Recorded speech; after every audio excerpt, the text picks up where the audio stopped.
on the outpost, the sky above the jungle moon was always dark even during the day. Thick green clouds moved slowly, covering the twin suns like a blanket. Soft blue light fell through the leaves, casting strange shadows on the ground. Dr. Cal Renner sat alone inside his outpost, a small metal building on the edge of the jungle. He had been here for almost 6 months, studying the plants, the animals, and the air. It was quiet work, sometimes boring, but peaceful. Cal liked the silence. He liked being far away from the noise of Earth, from people, and from rules. His outpost was clean but simple. 1 bed, 1 desk, some machines, and a small kitchen.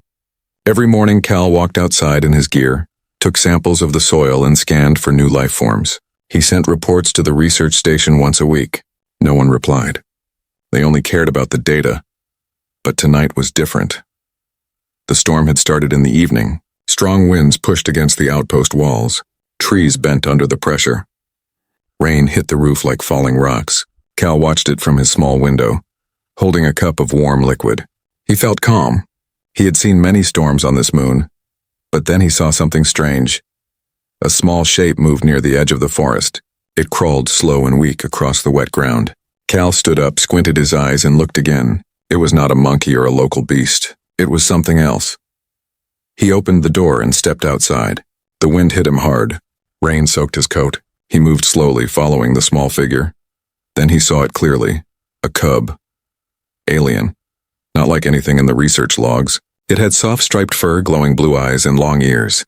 It looked up at him and cried softly. Not like an animal, but like a child. A scared, hungry child. Cal froze. This was dangerous.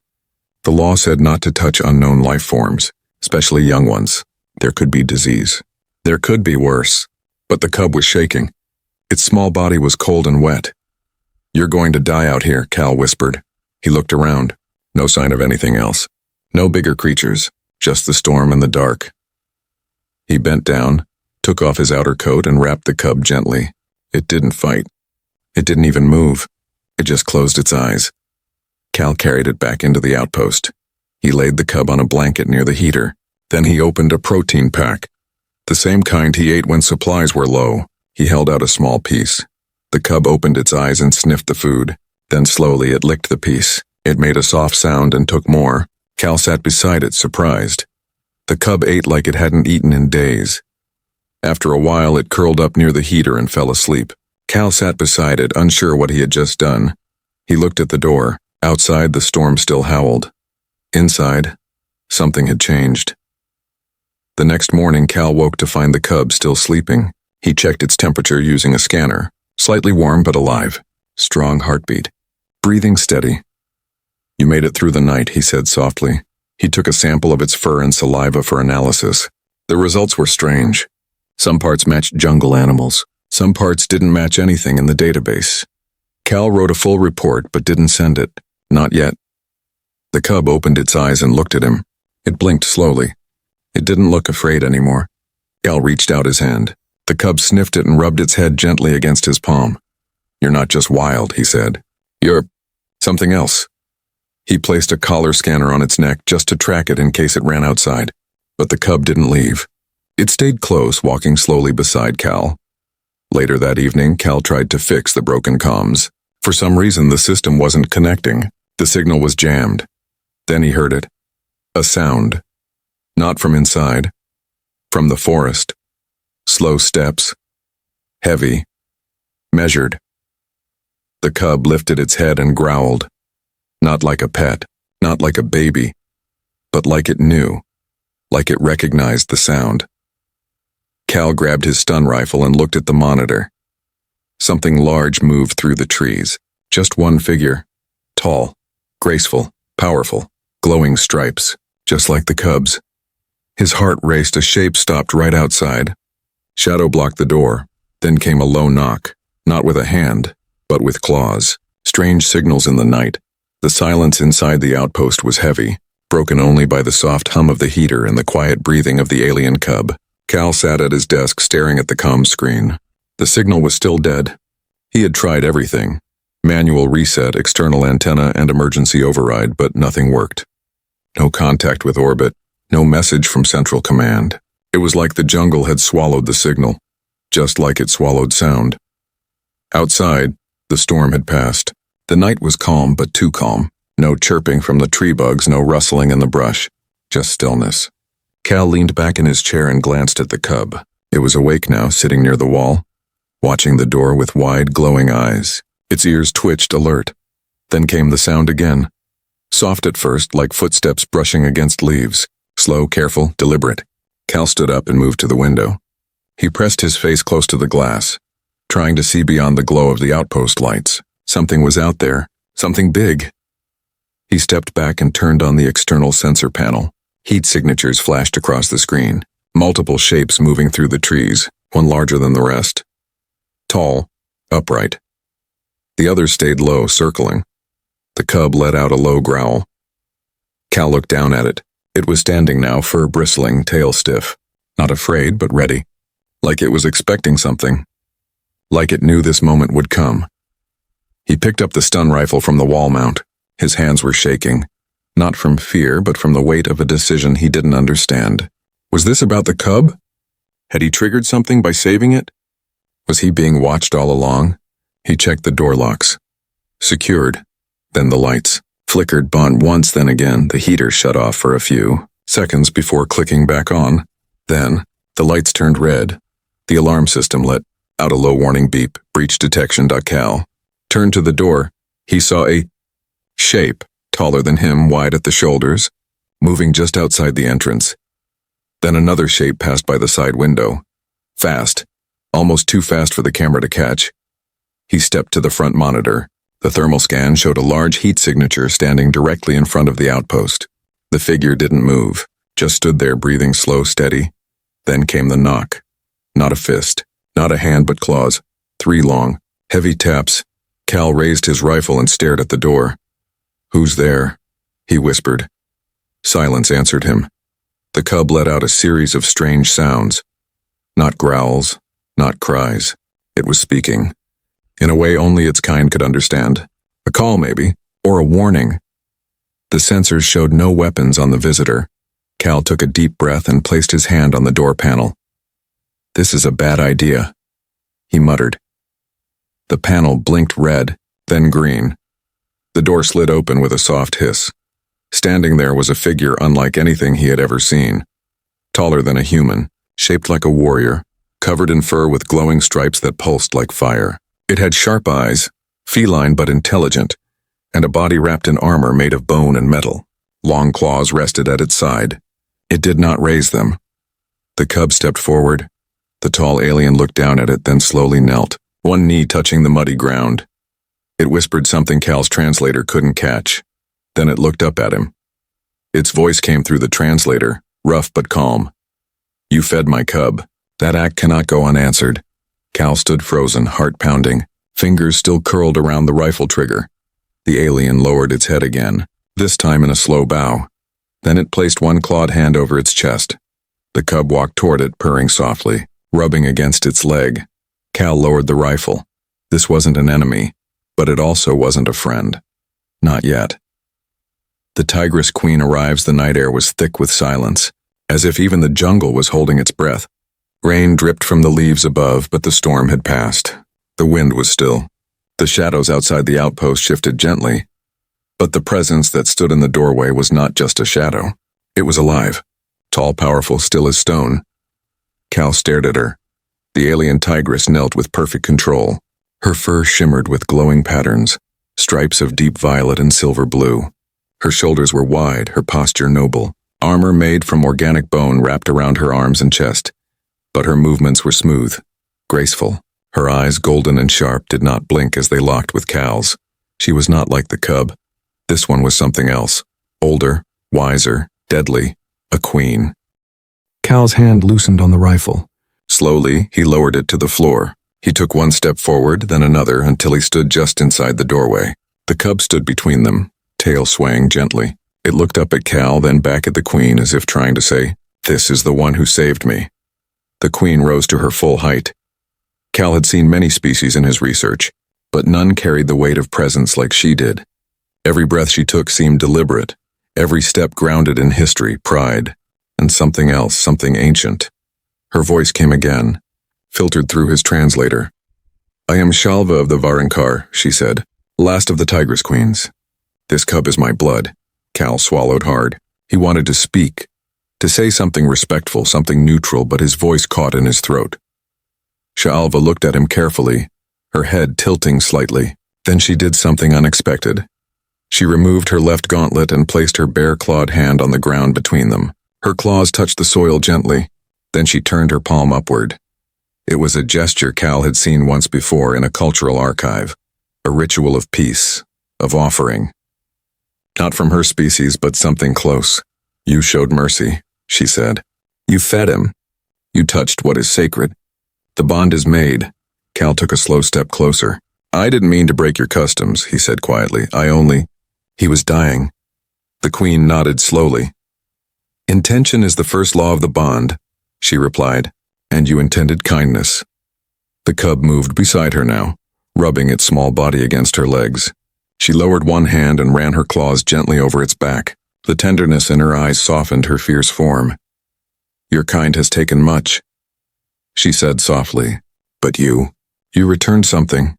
Then she looked beyond Cal toward the sky. They followed, she whispered. Cal's heart jumped. Who? The queen turned her glowing eyes back toward him. The ones who hunted us, who made us scatter. The ones who took our home. The Zerethi Ascendancy. Cal didn't know the name, but the way she said it made his blood turn cold. They seek the cub, she continued, and now they will come for you. Suddenly, the peaceful moment felt fragile. Cal looked over his shoulder at the outpost. The lights flickered again. The generator buzzed. Why would they care about a cub? He asked. Hfy straightened.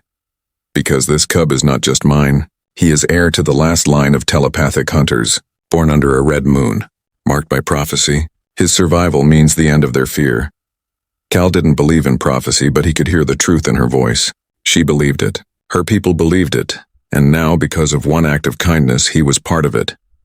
What do you want from me? He asked. Hfy stepped forward. She was close now, and though her form was large, she moved like wind. Silent, powerful. Sure. Nothing more than what you have already given, she said. But the bond is not undone. And now you are no longer alone. She looked past him again. Cal followed her gaze. In the distance, beyond the tree line, faint red lights blinked, moving, searching, coming. Secrets of the Varinkar. The jungle was no longer just wild. It was watching. After the red lights faded into the distance, Cal locked the outpost again. The door hissed shut behind them, sealing them in a fragile shell of metal and silence. He walked back inside slowly, heart still racing from the sight of those lights. They weren't fireflies or moon glow. They moved with purpose, artificial, coordinated, machines or worse. Hfy followed him in. Her movements were quiet, her steps almost soundless on the metal floor. The cub trailed behind her, no longer playful. It stayed close to her legs, sensing the shift in energy. Cal turned to her, unsure where to begin. What are they? Those red lights? He asked. Hfy looked around the room with a tired expression, then sat cross-legged on the floor beside the cub. The gesture surprised Cal. It was regal yet humble. A queen lowering herself to speak like an equal. Zerethi seekers, she said. Machines with eyes and no hearts. They smell the bloodline through the ether. They burn what they find. Cal sat across from her. The air inside the outpost felt thicker now. Heavier. Why would they care so much about you? About him? He nodded at the cub. She didn't answer right away. Instead, she pulled a thin, bone-like device from her belt and placed it on the floor. A soft shimmer of light spread across the room like a dome. Cal recognized the energy pattern. A privacy field. Old tech. Rare. Then she spoke, her voice low and slow. Long ago, my people ruled the shadow jungles of Vareth. We hunted not with claws, but with mind. Our thoughts moved faster than light. We could hear each other through the trees, feel the fear of our prey before it ran. She paused and looked at her cub. But the Zerethi came. They feared what they could not control. They built machines to block our thoughts. They burned our forests. They offered peace, then struck when our queen slept. Cal listened, drawn into the rhythm of her voice. It was like a story passed through blood and bone, not just words. The cub, she continued, is born under the fourth eclipse. It is said in our scrolls that such a child carries the full strength of the old mind. The Zerethi hunted all signs of this birth. Many mothers died. I fled before they could take him. Cal looked at the cub again, who now sat quietly in his lap, watching him with bright eyes. He doesn't seem dangerous, Cal whispered. Hfy smiled faintly. Danger does not always roar. Sometimes it waits. She reached out and touched the cub's head gently, running her claws through the soft fur. You gave him food. In our customs, that is not a small act. To feed a dying child is to bind your name to his survival. In our oldest texts, we call it the first bond. Cal leaned back, eyes wide. I didn't mean to start a ritual. Rituals do not care about meaning, she said, only action. A silence settled between them, not heavy but full, like the room itself was listening. Then Cal stood up and moved to his scanner array. The red lights had gone, but faint pulses still moved in the tree line. We can't stay here, he said. The outpost isn't designed for defense. Hfy nodded slowly. There is a place. An old temple built before the fall, deep in the jungle, forgotten by most. Sacred to us, what's there? Cal asked. Answers, she said.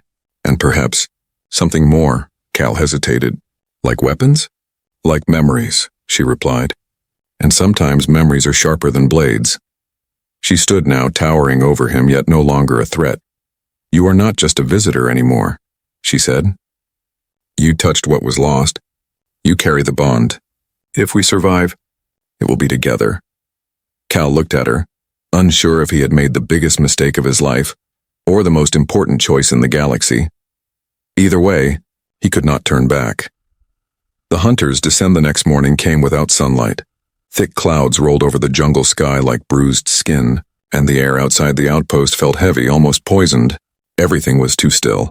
Not even the insects sang. Cal stepped out slowly, scanning the perimeter with his handheld sensor. Red pulses blinked in the distance. Closer than last night, they were being surrounded. Inside, Hfy prepared in silence. She moved through the room with the grace of a warrior who had lived too many lifetimes. Her armor had been patched with scraps from the jungle. Her claws had been sharpened using pieces of Cal's broken tools. Even her eyes seemed colder, more focused. The cub sat in the center of the room, silent and still, as if sensing what was coming. Its tail didn't twitch. Its ears didn't flick. It simply watched the walls.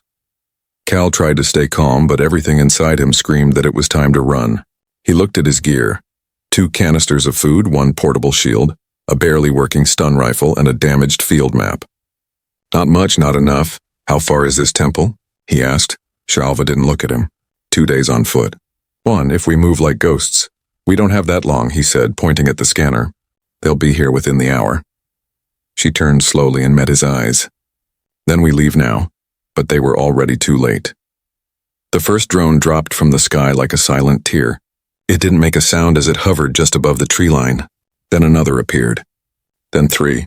Red light spun in slow circles beneath their dark shells.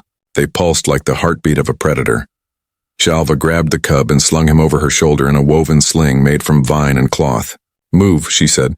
Cal didn't ask where. He just followed. They burst into the jungle, pushing through thick brush and dripping leaves. The vines caught on Cal's arms. Sharp branches sliced his skin, but he kept running. Behind them, the sound of engines hummed low and cruel, machines built for one purpose: to hunt. Hfy moved like wind. She leapt over fallen trees, ducked under thick branches, and never slowed. Cal struggled to keep up. His breath came sharp and fast. His legs burned, but he didn't stop. Then came the first blast. A red beam slammed into the ground behind him, exploding dirt and leaves into the air. Cal fell forward, rolled, and scrambled to his feet. His rifle flew from his hands. Gone. He ran harder. Hfy turned back, grabbed his arm, and pulled him into a narrow cave hidden behind a moss-covered rock. They squeezed inside just as another beam scorched the trees above. Inside the cave, darkness swallowed them. Only the glow from Hfy's stripes lit the path. They moved deeper into the cold earth. When they finally stopped, Cal collapsed against the wall, gasping for air. The cub whimpered softly but didn't cry. They're not going to stop, Cal said, shaking. No, Hfy replied. They never do. He looked at her. Her face was calm, but her body trembled slightly. Why now? He asked. Why here? You said they've hunted your kind before, but this feels like a war. Hfy nodded. Because he lived, she whispered, looking at the cub. Because you gave him life, and now the future is not theirs. A silence passed between them. Then what do we do? Cal asked. She reached into her satchel and pulled out an old object. It looked like a stone, but it pulsed with a soft blue light. Ancient markings covered its surface. "We make it to the temple," she said. "There is something there. A memory, a weapon." "A choice," Cal frowned. "A weapon?" She looked at him with a strange softness. "Not every weapon kills," she said. "Some awaken." Outside, the drones passed over the cave, scanning, searching. Their red lights lit the entrance for only a moment. Then they moved. Cal closed his eyes and tried to slow his breathing. They had survived this attack, but the true hunt had just begun. Bond of fire and blood, the cave led them deep into the earth, far below the reach of the red-eyed drones. Roots hung from the ceiling like broken fingers, and water dripped from cracks in the stone. Every step echoed like a whisper of something ancient, something waiting. Hfy walked ahead, her stripes casting soft light across the narrow path. Cal followed close. The cub sleeping against his chest now, wrapped in a blanket torn from his coat. The silence between them was no longer tense. It was sacred. After what felt like hours, they reached a hidden exit at the base of a cliff. The jungle outside had changed. It was thicker, darker, and quieter than before. Vines hung from trees like curtains, and the air smelled of moss and old stone. Hfy raised her hand and pointed. Between the trees, half buried in the earth and wrapped in roots, stood the temple.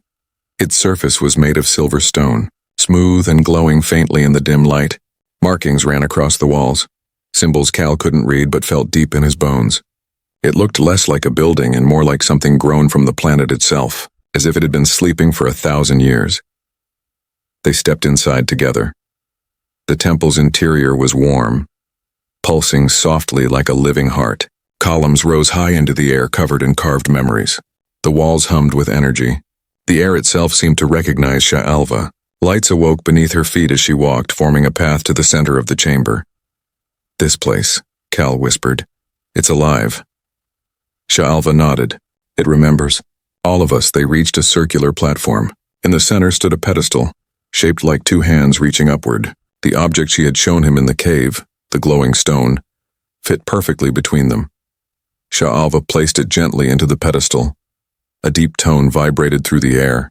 The temple responded. Light poured from the walls, crawling upward like golden vines. The floor beneath them shifted, revealing a second circle, a ring of old armor, half organic, half metal, shaped not for one being but for two. Hfy turned to him. Her voice was steady. "This is the weapon I spoke of." Cal frowned. "Armor?" She stepped forward, eyes never leaving his. "Not just armor. It is called the bondshell. Forged from memory, built to unite two souls. One must be of my kind. The other must be human." His breath caught. "You mean me?" "Yes," she said. "You fed my cub. You formed the bond. The temple knows." Cal looked at the armor. It shimmered with energy, waiting. "What happens if we wear it?"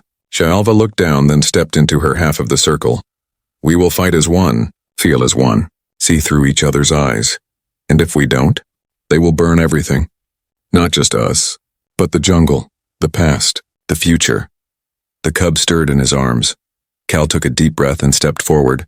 The armor rose around them like liquid fire. It wrapped around Hfy's limbs first, covering her body with silver and light. Her eyes closed. Her body pulsed with strength. She stood taller now, fiercer yet calm. Then it reached Cal. The armor touched his skin like water, then sunk in deep. It didn't hurt, but it wasn't painless. It was memory rushing into him. Not his own, but hers. He saw images of lost sisters, of war, of a burning forest, of a baby born in silence. He felt her rage, her grief, her love. Hfy gasped, her body jerking slightly. She was seeing him too. His childhood on Earth. His loneliness, his exile to this station, and the quiet ache he carried every day. The armor sealed. One heart. Two minds. When they opened their eyes, they stood together, one being of two souls. Roar echoed from deep within the temple. Hfy raised her hand. Cal raised his at the same time, not because he chose to, but because they were no longer separate. The bond was complete. Not just a visitor. Anymore, the jungle no longer felt like a place of danger. It felt like a battlefield holding its breath. Above the treetops, drones circled, scanning with red beams that sliced the canopy. Behind them, the sky shimmered with the silent arrival of a black ship. Angular, merciless, Zerethi made. It hovered like a hawk waiting to strike. But below, from the heart of the ancient temple, something else rose. Cal and Hfy stepped out together, armored in living memory. The bondshell shimmered with threads of silver and light. Each movement was shared. Each breath felt as one. The cub stood safely behind them now, guarded by the temple's last defense, an energy wall born from their union. Hfy lifted her arm. The armor responded, sending a ripple of force across the air. Trees bent under its weight. The ground vibrated. Birds scattered. The drones noticed. They descended. But this time the two did not run. Cal felt the armor speak through him. It moved with his thoughts. It anticipated every danger. And Hfy beside him moved like flame, sharp, fast, beautiful. The jungle became their ally. Vines grabbed machines. Roots cracked the ground. The temple pulsed with approval, as if watching its children finally return. One by one, the drones fell. Not with bullets, but with force, with unity. Then came the real enemy. The black ship opened its mouth. From it dropped metal soldiers, tall, skeletal, glowing with cold blue veins. Their arms were guns. Their eyes were blind to mercy. Hfy roared not from rage but from purpose. She leapt into the fray and Cal followed. They moved as one. She struck with claws wrapped in light. He deflected with armored limbs that shimmered like stars. Together they danced between fire and metal. They were not soldiers. They were something older, something sacred. The battle raged until the clearing was filled with smoke. When the last Zerethi machine collapsed, sparks dying in the dirt, silence returned. Only the sound of wind passed through the trees. They stood in the middle of it, not victorious but changed. The cub ran to them, eyes wide with wonder, and curled at their feet. Hfy placed her hand on Cal's shoulder. "The pride is safe," she said, "because of you." Cal looked out at the forest, at the broken machines, at the temple that still glowed behind them. "No," he said softly, "because of us." Hours later, a human retrieval craft broke through the clouds. Sent by the Research Council, it landed on the scorched field near the outpost ruins. Officials stepped out, stunned by what they saw. The wreckage, the strange technology, and two beings standing together in peace, a human and a Tigress queen. The council wanted to take the cub for study. Cal stood in front of them, armor humming. "He stays," Cal said. "And so do I," they argued. They demanded. But Hfy stepped forward and looked them in the eyes. "He is not yours anymore," she said. He chose the bond, and they could not argue with that. Days passed, then weeks. The jungle began to heal. The temple opened once more. Others from Hfy's lost pride returned, drawn by the signal of the awakened armor. They came from caves, from distant valleys, from silence. They bowed not only to Hfy, but also to Cal, not because he was a warrior, but because he had fed a dying child, because he had chosen kindness over fear, because he had stayed. Cal built a home near the temple, not of metal but of wood and stone and green things. The cub grew strong, now learning both human curiosity and Tigress tradition. Hfy often stood beside him, silent and warm. Sometimes they spoke, sometimes they didn't have to. He was no longer just a visitor on Terrath 9. He was part of something greater, not a hero, not a god, just a man who fed a cub and changed a future.